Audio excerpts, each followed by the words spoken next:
So guys, you can see that the very dark man is now playing the role of Igbo leaders. Honestly, this video you are going to watch is going to leave you in shock. We know that recently, NAFDAC invaded the medicine market in Onitsha. That is one of the biggest market where, you can easily buy medical related things, And NAFDAC invaded that market saying that so many people were faking whatever they are selling. I mean, there are fake medicines being sold in that market. But guess what? Do you know that many shops were locked down, both those that were involved and those that weren't involved? For like 2, 3, 4 months, these shops have been locked down and the owners are meant to stay home idly in today's economy in Nigeria. Some of them are family men, staying home, staying away from their businesses because because NAFDAC said they caught some people who are faking the medicine they are selling in that market. So not quite long they said NAFDAC now decided to come and reopen the market, but gave them condition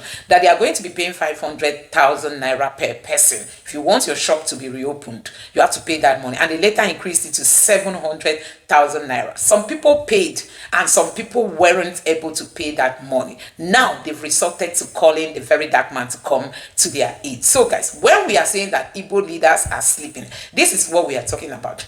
Check out the Southeast that has been heavily marginalized, the Southeast that doesn't have the presence of the federal government, the Southeast that has been ignored. You will just bust there and then you shut down people's stores because you said some few people there are faking or selling fake medicine. Then you ended up locking that. Some of them said like more than 1,000 shops were locked. So the very dark man is now playing the role of Igbo leader. So guys, it's really so sad. This is coming at a time when ex-governor Mai came out to say all Igbo leaders are going to be supporting Tinubu for 2027. It's only Peter Obi that is not supporting Tinubu. He does not speak for the welfare of Igbo. He has never. He only comes out to speak when it has to do with politics. We also saw what he did during the time of Buhari because he thought Buhari was going to hand over the presidential ticket to him. He lost out. He has started again. So guys, I'm just going to allow you to take a look at this video and see the role the very dark man went to play in Onitsha. While we have Igbo leaders, we don't even know if Ohanes anyway is still existing or not. Anyway, take your time, watch this video and let me know your honest reaction in the comment section below. Now take a look. Alright, so this is my first time in Anambra State. I've never been here before, and a very important thing brought me here. And what brought me here is the extortion and what I call stealing from NAFDAC. And I want to call them out so that they will stop, because what you people are doing here is evil and a very big extortion. And from this video here, we will put up on a must stop. There's no two ways about it. Now, what happened in this market? This is the biggest drug market in Nigeria, am I right? Yeah. In West Africa, sir. In West Africa? Yeah. Right. Now what happened? NAFDAC came here in February to shut it down. February 8th. February 8th to shut it down. This market has over 5,000 shops. Yes. Right, listen. Over 5,000 shops. They locked it because they claim that they have fake products. Right. Now, after 2-3 months, the people said, please, it is not all of us that you found fake products with. You understand? Not be all of us carry fake products. Why would you now lock all the shops? Which also does not make sense. But at the end of the day, these people stayed about 2 months. 2 months, 4 months, 3 months. Boys down, they spent over 2 months in their houses. Nothing to do, the market was locked. 3 good months. Eventually, NAFDAC came and said, okay, you are going to pay 500,000 if you want us to open your shops. After 500, they moved it to 700. After 2 weeks, they moved me when they again to pass you. Calm down. Now, they came and said, pay 500,000 and we'll open your shops for you. Now, this is the first question. NAFDAC, for you people to say they should pay 500,000, does that mean you are giving them a guarantee to go and produce more fake drugs? That's the first question. If truly they carry fake drugs, where are the people that you caught? Yes. Are you not supposed to prosecute them? Why the people that are selling the original drug continue their business? Yes. So you shut down a big market like this that supplies drugs for Nigerians that are sick in the hospitals for your selfish interest and for stealing, because this is stealing. Now, as I speak to you now, a lot of shops are locked, and I'll take you around the market. Yes, sir. because you have to pay 700,000. Example, this Now this is a receipt of one person, and a lot of them here also have receipt of what they have paid. And if you don't pay, you cannot enter the market or you cannot use your shop. Yes. My problem now is this. Why I came to this market is this. I came to this market today not because of the 700,000, but because I know that if you let them collect this one now, they will come back again after 2 years to close this market and sit down this to pay 700,000. And that is stealing. NAFDAC, you can't do this. The only way you will do this, I will engineer these people to sue you people now. Yes. They'll bring that representative, they'll take you to court. Yes. You provide the people that sold fake drugs, you prosecute them, and this extortion of collecting 700,000 will not work. Yes. The mistake you made, the mistake, I will blame all of you in this market. They said, bro, I will blow you.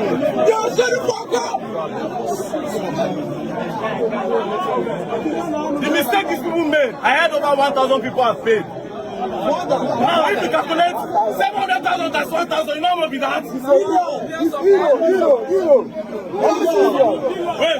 What is billion? Wait. Your phone cannot calculate it. Now, all these people now don't pay. That's the fuck up they do. Because when you pay, you give them more mind. If the someone stand on the ground, you not carry lawyers, you not pay. This injustice will not happen. Because this is injustice. And this is stealing. Now, we'll go around the market. Like I said, this is one receipt. Everybody here will open their shop, get their receipts. On 700,000 that they pay. Why? President Bola Ahmed Tinubu, I have received this. Yes. President Bola Ahmed Tinubu. Now you see the problem I have. I don't like to play tribal card, but I'll play it now. What is the tribal card? For not when I stay, there are killings allegedly by the headsmen.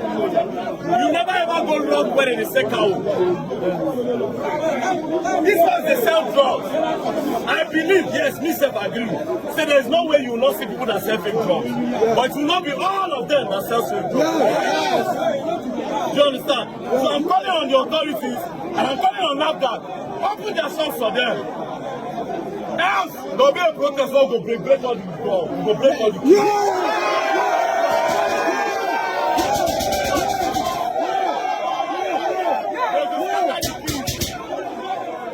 We'll give you time. All the people don't pay, no problem. But the many people cannot pay. If not, we go do the protest land in Anambra. This is my first time in Anambra. I'm supposed to have to wait. We'll give you 2 days. If you don't do this in 2 days, listen to me, nobody should pay again. Wait. We will not come back now. If they go arrest everybody, all of us better say. That's the end. Now let's go around the shop. Let's see. Now come here.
Igbo!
From what, with due respect to Senator Lero, who said lion share to the Southwest, when will Southeast even have lion share in any particular project? Mr. President, if this is an omission, it is an expensive omission. The Southeast cannot continually to be treated the way Nigeria is treating the Southeast. Let me give you an instance. Out of the dams that were listed here on the Southeast, Ivo Dam was last funded about 12 years ago with a 5 billion naira spent on it, and it has been abandoned by Nigeria for the last 12 years. I had written 3 letters to the Ministry of Water Resources. We have done everything possible to see if they can bring up Ivo Dam. And here, a zone is allocated 66 billion, and the entire South is at zero. What kind of omission is that, Mr. President? Thank you. We should be treated better than this, sir. Thank you. Mr. Speaker, I'm from a zone, and none of the Southeast and other zones are captured in this particular place. And this is a national budget. We have to look at it critically. Mr. Speaker, I want to bring the attention of the House in this item 281, light rail, Kano, Ogun, Lagos. Mr. Speaker, I'm from a zone, and none of the Southeast and other zones are captured in this particular place. And this is a national budget. We have to look at it critically. It's not for a particular state, Mr. Speaker. A Southeast needs to be included. That is my point of order, Mr. Speaker. Thank you. Thank you, Honorable, your observation. I am sure in the course of the year there might be... Mr. Speaker, no other time. It is now. Let us do it now. Mr. Speaker, observation. They are already ongoing now. Yours is noted, Honorable, and will bring it to the attention of Mr. President. Order. In the near future, we'll ensure that that balancing is done, okay? Please, let's make progress. Order, please. Border communities infrastructure carried. Military barracks accommodation carried. Military Event has already overtaken it. Total capital supplementation carried. Total capital Observation, Mr. Speaker. South for the rail. South. Decorum, please. Alright, so as you can see on my screen, a heavy protest happened today in Bayelsa. A very heavy protest as a result of the killing by the SWAT police in Bayelsa that led to the buying of this boy named Ayama Daniels. Now, the story behind how they killed this guy is just so crazy and so sad. You know, it's just so sad. Now, according to one of the survivors of that day, he gave his own testimony, he gave his own statement of what happened. He said on that day that they went to celebrate with their friend in a garden, in a place called Hamilton's Garden. One of their friends is an EFCC officer, that they went to go and celebrate his birthday with him. So when they got to the venue, they were inside the club, they were just dancing. And the celebrants, the EFCC officer, 2 other officers, and 1 civilian, they went outside. Now, a few minutes after they got outside from the club, they started hearing gunshots. You know, they started hearing gunshots outside. And when they went outside, other people were running out of the club. And when they went outside, they noticed that it was their friends. The celebrant, who is an EFCC officer, another 2 other EFCC officer, and 1 civilian that was arrested by the SWAT team. Before they arrested them, the EFCC officer told the SWAT police that I am an EFCC officer, you understand? They said, no, you are not, you are impersonating. So they searched them, they didn't see anything. The guy kept on saying, you cannot take me away, I am an EFCC officer, I'm also an enforcement officer, I'm an officer of the law. And next thing, they punched him on the nose and he started bleeding. That was how they moved them to the SWAT office. On reaching the SWAT office, they started carrying out their investigations to be sure that, okay, is this guy truly an EFCC officer? At the end of the day, after much beating, they had beaten them up, they now discovered that truly the guy was an EFCC officer and the 2 other persons. So immediately, the Oga of the SWAT started apologizing to the EFCC officer. Now, the one that was injured the most, his name is Israel, an EFCC officer named Israel. So when the Oga was apologizing, he said no, that he's going to see to it that those SWAT officers that harassed them, that beats them up, that they will leave the job. He will file a petition and he will make sure he takes it to the IG of the police so that they can see to it that those people leave the job because they are irresponsible officers. You know, so he threatened them. They begged and begged and begged, but he refused, because why you go beg me when you don't already bust my nose? You understand? Now, at the end of the day, these guys that noticed that they arrested their friends, they now came to the SWAT, they bailed their friends without money. Police didn't, the SWAT didn't collect body. So the guys still threatened that he will make sure those people leave the force. That was how they drove in their Lexus, their RS350, and they left. Now, they went back to the club to see if they can continue partying. But when they got to the club, the atmosphere had changed because a lot of people have left the scene.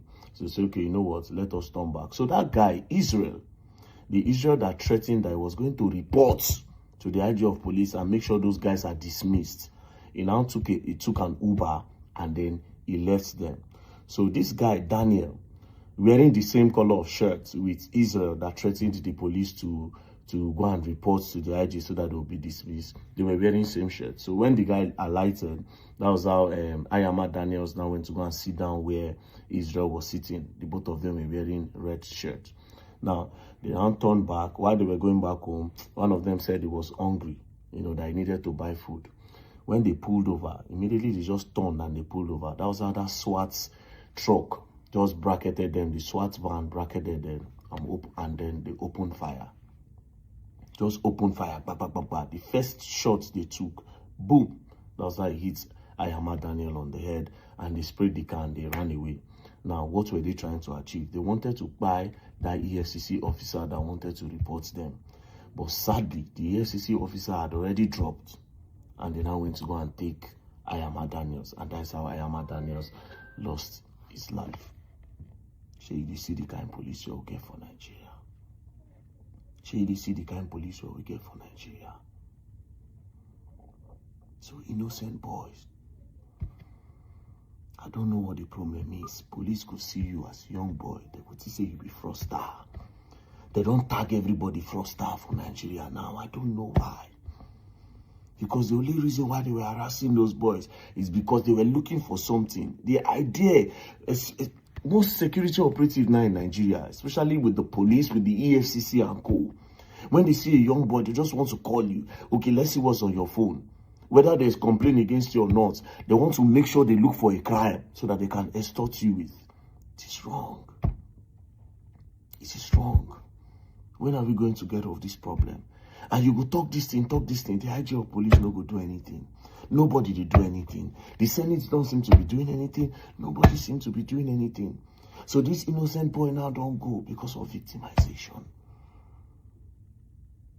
This innocent boy life don't go like that.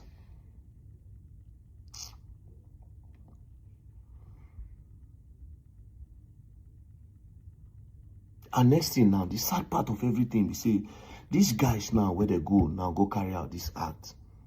Instead of me police dismiss them, you know what they would do? They go carry them go another division. That's what they usually do sometimes. They will carry and go another division. They'll carry and go another division. They'll go continue there.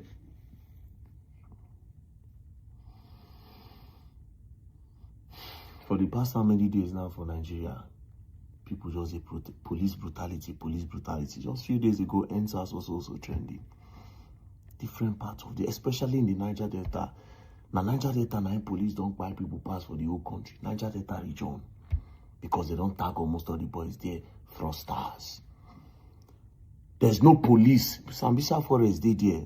Insecurity, they happen for the north. The police, where they don't push, go Niger Delta region, you know they're anywhere else for Nigeria. You know they're anywhere else for Nigeria. They don't tag all the boys fraudsters. So when they see them, they just won't collect from them. It is sad. It is not fair.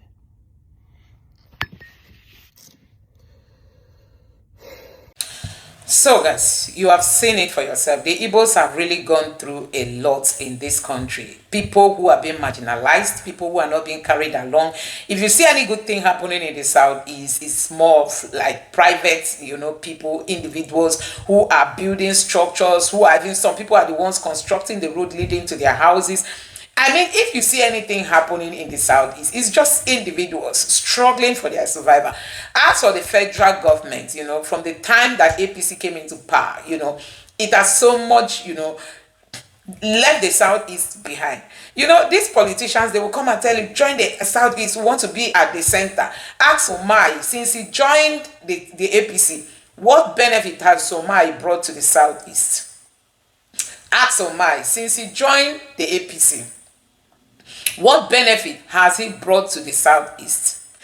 Even people like Hope Uzodinma, since he joined APC, they will tell you, join APC so that we'll be at the center, we'll be closer to the center. You that have joined the APC, what benefit is the APC government to the Southeasterners? That's the question everybody should be asking. Join the APC, you want to be closer to the center. These are all their deceiving techniques. They use it to deceive people just to win more people to come over to the APC. Tell me one thing that the Tinubu's government or the Buhari's government did to the Southeast that is so outstanding. They don't, because they know they don't get votes on there. And they don't care. It is only some of our greedy politicians that have sold their conscience. They will still go ahead to support the APC-led administration. Instead of them to call on the federal government to listen to the cry of the Southeasterners. The Southeast has been marginalized. There's no federal government presence. Appointment is not coming. Key appointments, nobody is even remembering the Southeast. And people are just saying, let everybody be carried fairly in this country. But you see, it is not working like that. Honestly, it is not working like that. Anyway, guys, I don't know what you think of this video. I don't know what your thought is. Let me know what you think. You know, considering what people are going. Look at the economy of Nigeria today. Should somebody be going through this today? I mean, should anybody be going through this today? Anyway, let me know what you think about this in the comment section below. Please don't forget to subscribe to the channel. Turn on the notification bell. Please give this video a like so that YouTube can recommend it to others. And drop your thoughts in the comment section below. Thank you.